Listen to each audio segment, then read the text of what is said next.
Kanye West is known for many things, whether it's music, clothing, or his controversial takes. Today, we're going to be talking about Kanye West and his connection to basketball.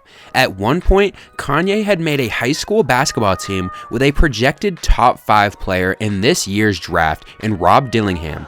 How did Kanye manage to get a future star level talent to his school, and where did it all go wrong? Let's find out.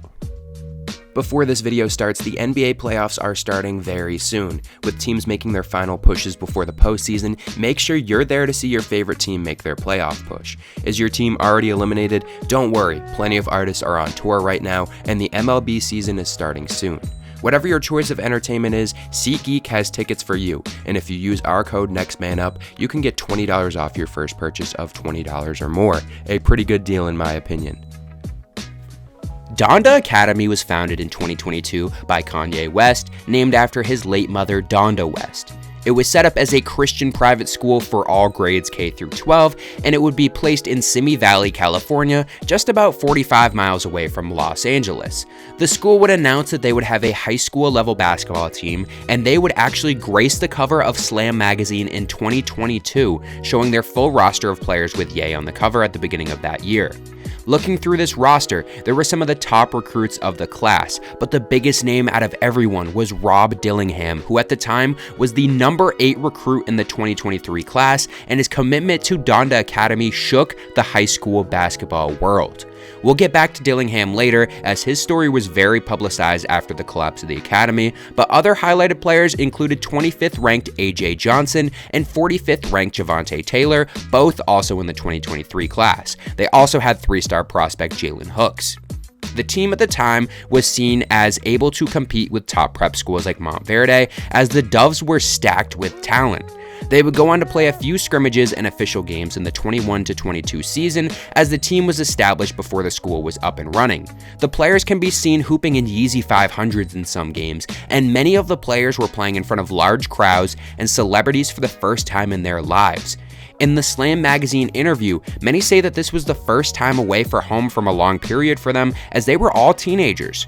Being surrounded by the bright lights and row of celebrities was a different style of ball that most of these players were used to at this stage of their career and life. They also said that it took a while for the team to really mesh, as most of the players came from areas and schools where they were the best players and used to having the ball the whole time. Putting kids together at this stage and having them mesh was a struggle, but once they did this, they were good. Over the course of the season, the team would have a high-profile matchup against teams that included players like Mikey Williams and the Boozer twins, and they would be pretty successful in their initial season, but it would all go downhill in the fall of 2022. As we know, Kanye would say some controversial things in October of 2022, which led the school to be shut down and forced players to relocate to other schools. Top prospect Rob Dillingham would join Overtime Elite, and after his departure from Donda Academy, we would hear what really happened during the time period. Dillingham's father would have an interview with Daily Mail, where he said a lot of claims. He said that he was poached by the rapper and the staff so they could cash in on his talent.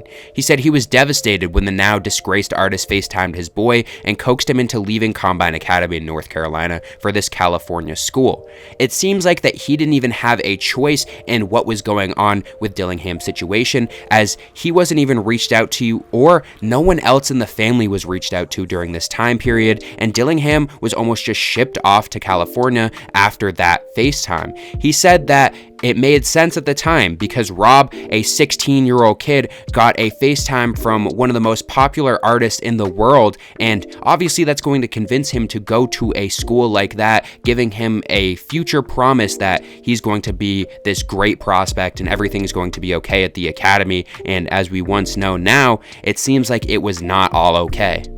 Some of the allegations coming out after this too is that students were meant to eat sushi every single day, a very weird one, but I do believe it. No outside food, no utensils, and no tables either, and that does make sense if he's making them eat sushi every single day, that no outside food could come in. These allegations do seem true. There's also another one considering windows, that there was no panes in the windows of the classroom either, and also chairs were banned. There was no artwork artwork allowed on the walls, no books, doors were locked from the outside. Students and staff were required to wear Kanye's brand, but it seems like if he was giving it to them, then that doesn't seem too much of an issue. There was also no real disciplinary system, and there was a lot of bullying allegedly during this time, and also not very much cleaning, and there was a lot of wires that would stick out, and there were a lot of fire hazards during this time as the school was built essentially inside of another school. They just overtook a previous school that had been out of commission for a while. So it seems like they didn't put much into revamping the old area that the school would go into.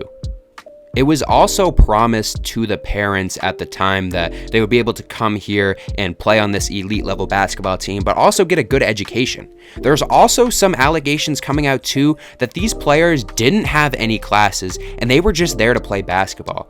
And the Donda Academy basketball team would actually end up training at a different facility. They weren't even at Donda Academy. It said that they would be there, they would take their classes there, and then they would be able to play basketball. But if we look at the schedule, they're playing basketball throughout most of the middle of the day, training, weight training just in basketball in general. So I don't see where there was time to take these classes, as it seems like unless they were doing online classes, these players were not getting an education at all, and they were sent to this school run by Kanye West, and he wasn't really running anything. He was just the face of the academy, as there was a principal and other teachers in this area, and it just seemed like Kanye was the face of the place, and there was no real evaluation when he came to coming into the classroom and maybe talking to the students at all. It was said that he recruited to basketball players, but besides that, everyone else that went to this academy, kids that were actually going that weren't on the basketball team,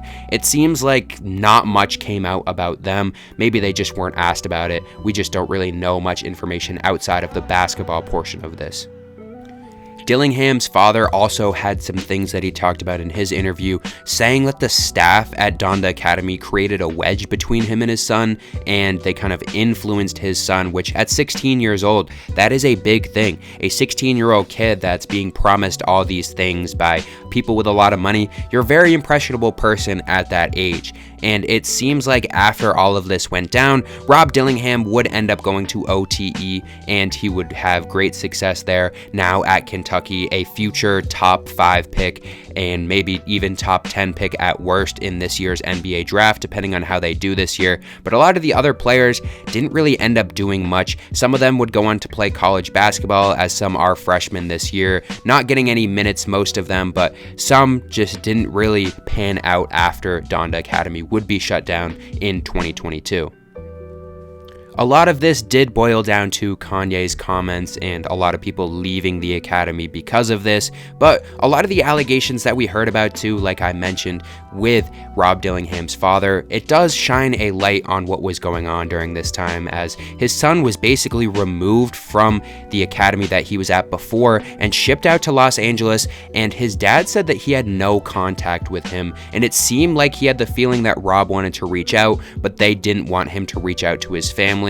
And he said that his son was acting out of character. And in the end, like I said, we do know that Rob is now doing good at Kentucky, but a lot of the stuff that comes out in this interview, if you guys want to read this too from the Daily Mail, it is a lot of stuff that is kind of hard to read. It seems like he almost lost his son the way that he puts this story, and it makes sense. Sending his son out there really not knowing what's going on and almost not even having a say in what's going to happen to his kid, sending him out to this academy that promised he would get a good education and be able to play basketball. It did all crumble underneath itself, but in the end, I'm glad that Dillingham got out of a bad situation and now is going to go on to be a fantastic NBA talent, hopefully.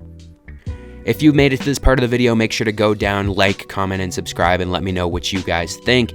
A lot of the information was pretty hard to find for this video, as it seems like there wasn't very much around Donda Academy. It was said that people within the academy and people sending their students and kids there, they would have to sign an NDA, so maybe that's why we haven't seen a lot come out. But there was also a court case against Kanye for Donda Academy, so that's where some of this information comes comes out too with a lot of these allegations, and a lot of the information does come from Rob Dillingham's father. But it seems like a lot was kind of either swept under the rug after it happened, or just nothing ended up coming out about this. But it is good to see, like I said before, Rob being able to go out there and make a name for himself after coming out of a bad situation and going to OTE and now at Kentucky, and the rest of the players too. Like I said, some of them shining now at some colleges too, getting a few minutes as freshmen, but hopefully they'll be able to ramp it back up, as this was almost a bad situation from the start. It looked good from the outside, having Kanye West run this whole academy and having these elite players like Jaylen Brown coming in to coach them, but in the end, everything did crumble underneath itself. So, like I said before, make sure to subscribe, and I will see you guys in the next one.